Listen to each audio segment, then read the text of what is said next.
Quando pensamos em One Piece, imediatamente uma das primeiras coisas que vem na nossa mente são os infinitos mistérios que a obra possui, e que abre a possibilidade de muitas teorias. Algumas teorias realmente legais que terminam com um final feliz, porém também tem aquelas mais obscuras. Então nesse vídeo eu vou te mostrar teorias sombrias de One Piece que provavelmente se tornarão verdade. Então se você quer saber, fica aqui comigo que é isso que eu vou te mostrar agora. Fala galera, tudo bem com vocês? Eu sou o Gabriel e vocês não sabem como eu gosto de falar de teorias sombrias aqui com vocês. Eu gosto muito desse lado mais sombrio de One Piece e eu também espero que você goste dessas teorias. Se você gostar, deixa o seu like para mim saber e trazer mais vídeos nesse estilo. Assim todo mundo sai ganhando. Vocês que gostam e eu que adoro falar sobre isso. Então agora que você já deixou o seu like, vamos então para as teorias sombrias de One Piece. Shanks envenenou Gold Roger. Como vimos no filme Red de One Piece, Shanks foi resgatado por Gold Roger em God Valley e a partir daí passou a viver com o bando. Ainda no filme Red também descobrimos que o sobrenome do Shanks é Figure Land, já que os Gorosei, sem saberem que Uta era filha adotiva de Shanks e não sua filha biológica, deduziu que seu sobrenome era Figure Land, mostrando assim que esse é o nome do Shanks. E na história original de One Piece, descobrimos que Figure Land na verdade é uma família de nobres mundiais, ou seja, Shanks é descendente de uma das 20 famílias de nobres mundiais que governam todo o mundo. Todos os nobres mundiais possuem privilégios, eles podem fazer o que quiserem e quando quiserem sem nenhuma consequência. Eles vivem literalmente uma vida de deuses, e quem no mundo de One Piece não daria tudo para ter tudo isso? Imagina o Shanks com 5 anos de idade descobrindo que ele na verdade era para ser um nobre mundial, um deus, mas em vez disso é apenas um aprendiz em um bando pirata procurado. Bom, esta teoria diz que ao descobrir isso, Shanks guardaria uma mágoa muito grande do Roger por ter o tirado dos nobres mundiais, e por causa disso passou a envenenar seu capitão, fazendo com que o Roger adquirisse a sua doença.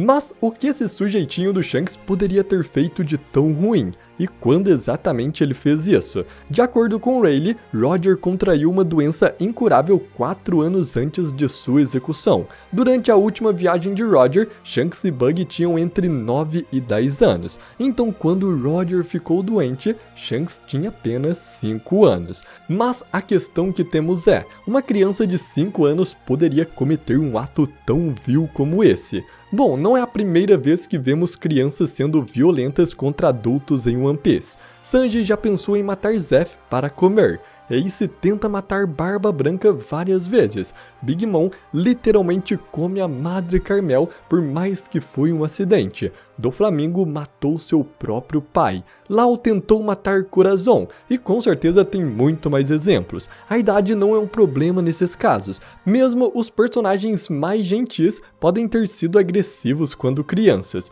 Então por que deveria ser diferente com Shanks? Um personagem misterioso com uma personalidade no mínimo questionável. Tentar matar Roger por envenenamento não é um método tão ortodoxo, mesmo para uma criança. Porém, quando lembramos que Shanks tem um papel mediador e é um excelente estrategista que subiu ao nível Yonkou, essa ideia não parece muito distante. Enquanto Roger tossia, Shanks era sempre o primeiro a notar, e isso fica bem claro. Crocus sempre recomendava a Roger que não bebesse demais, e como a tripulação de Roger estava sempre festejando, seriam as suas bebidas e comidas alvos fáceis de envenenamento. Não é a primeira vez que ouvimos falar de comida e bebidas envenenadas. Em um ano, Otama ficou doente após beber água do rio contaminado pelas fábricas do Kaido. Conseguir ingredientes e até veneno não deveria ser uma tarefa tão difícil para o Shanks, já que a tripulação do Roger sempre parava nas cidades portuárias para comprar suprimentos, e esta é uma tarefa atribuída aos jovens aprendizes do navio. Além disso, no bando do Roger, Toph e Bug ficaram doentes, e isso pode ter sido justamente por um envenenamento não proposital. Quando Toph adoeceu no anime, Shanks foi o primeiro a notá-la e a resgatá-la, e quando Bug ficou doente, Shanks decidiu ficar para trás com ele. Neste ponto, Shanks se sentiu tão culpado por deixar seu amigo doente, que então decidiu desistir de ver One Piece e cuidar dele. É muita coincidência 3 pessoas adoecerem no mesmo navio, mas agora vem o ponto de mudança. Após Roger voltar de Laugh Tale, ele chega e diz para o Shanks que sabia de tudo, que sabia do envenenamento esse tempo todo, e apenas aceitou. Shanks então cai em lágrimas por perceber tudo o que fez ao homem que na verdade salvou sua vida, e esse é o motivo que ele chora quando Roger volta e fala com ele. Shanks aprendeu que por causa dele, Roger teve que encerrar sua jornada cedo demais e que poderia ter vivido mais para realizar outros grandes feitos. E anos depois, Shanks se torna um pirata e carrega o fardo de encontrar o futuro Joy Boy e iniciar sua jornada para completar a missão de seu capitão, que terminou mais cedo por causa dele. Então, quando ele encontra o escolhido, ele dá seu braço que foi usado para envenenar seu capitão, tanto para incentivar Luffy, como para pagar pelo seu erro passado. Uma teoria bem pesada, eu confesso, mas que daria muito mais camadas para o personagem e para suas convicções. Mihawk é filho de Imu. Ao longo de One Piece, as origens de Mihawk foram completamente enigmáticas. Para a maioria dos personagens, vimos alguma coisa de seu passado quando crianças, como Shanks, que era um membro da família Figureland, Barba Negra se juntando à tripulação do Barba Branca ainda jovem, ou como a imagem de Akainu quando criança mostra que ele teve uma das piores infâncias da série. Mas Mihawk ainda é um mistério. O máximo que sabemos de seu passado é que ele já era treinado em esgrima desde muito jovem e costumava ser chamado de caçador de marinheiros antes de se tornar o espadachim mais forte do mundo. Porém, o passado do Mihawk pode ser muito mais sombrio do que isso, porque ele pode ser o próprio filho de Imu-sama, o rei do mundo. Mihawk pode ter aprendido sua esgrima por ter crescido com os Cavaleiros Sagrados em Mary Joyce, que são combatentes poderosos. Além disso, as íris duplas de Mihawk,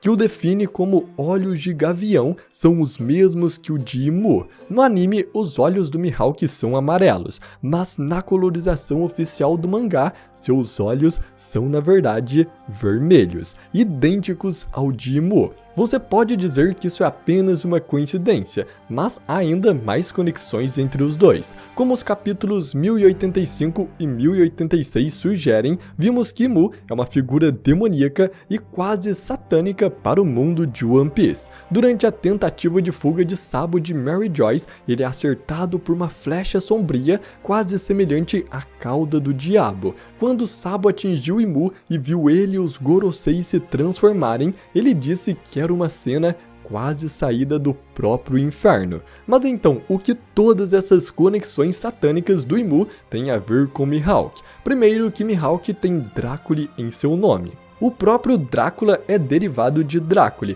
que significa filho do dragão, e embora a interpretação mais óbvia seja que a tradução realmente seja filho do dragão, que pode ser lido como uma referência a Mihawk ser filho de um dragão celestial, do qual Imu está no posto mais alto, outra interpretação vê a parte Draco como significando diabo, uma conexão com Imu. Há também o fato de como Mihawk está associado ao imaginário cristão. A sua própria espada Yoru é essencialmente uma lâmina gigantesca em forma de cruz. Ele usa um crucifixo no pescoço que também funciona como um punhal. E com isso, dado que Mihawk aparentemente foi treinado para ser um espadachim desde muito jovem, faria todo sentido ele ter sido treinado por um cavaleiro sagrado, antes de abandoná-los e seguir sozinho. Então, tanto a conexão dos olhos, como as muitas conexões de Mihawk com os dragões celestiais, é possível que Mihawk seja filho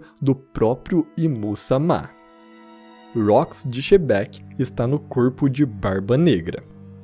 Barba Negra é um personagem muito enigmático. Ainda existem muitos mistérios em volta dele que só podemos teorizar porque não temos praticamente pistas nenhuma. E um deles é o seu estranho interesse por Rox de Shebeck. Rox de Shebeck foi um dos capitães piratas mais temidos dos mares. Ele foi o capitão dos piratas Rox e comandava Barba Branca, Big Mom e Kaido sob sua bandeira. Barba Negra quer ser o rei do mundo, o mesmo objetivo que o Rox tinha. Seu navio se chama Sabre de Shebeck. Ele fez de seu território pirata a ilha de Hachinosu, exatamente o lugar em que também era território dos Rox. Mas o que é curioso é que o Rox de Shebeck foi completamente apagado da história. O governo mundial apagou tudo sobre ele, então como Barba Negra poderia ter tanta informação sobre esse pirata?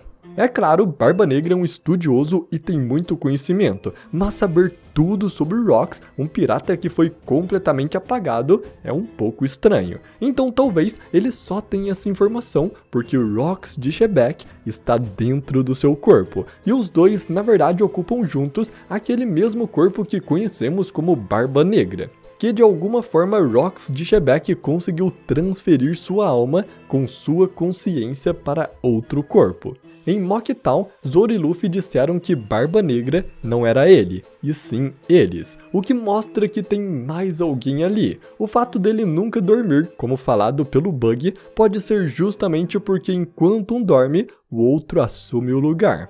Marco também disse que Barba Negra possui um corpo diferente e que ele não é um humano normal. E até mesmo o fato dele ter conseguido comer 2 frutas, sendo que isso é impossível, nos confirma que existe pelo menos 2 almas naquele corpo.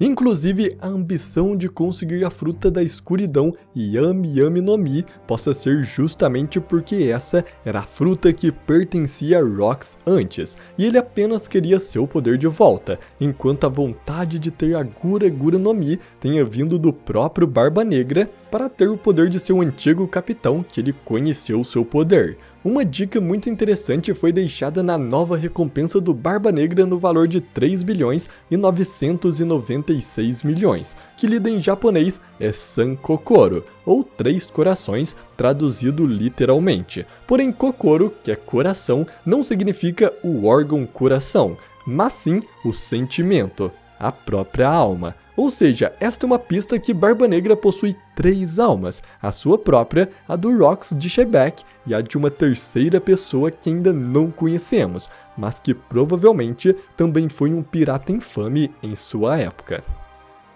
Trafalgar Law morrerá no final de One Piece.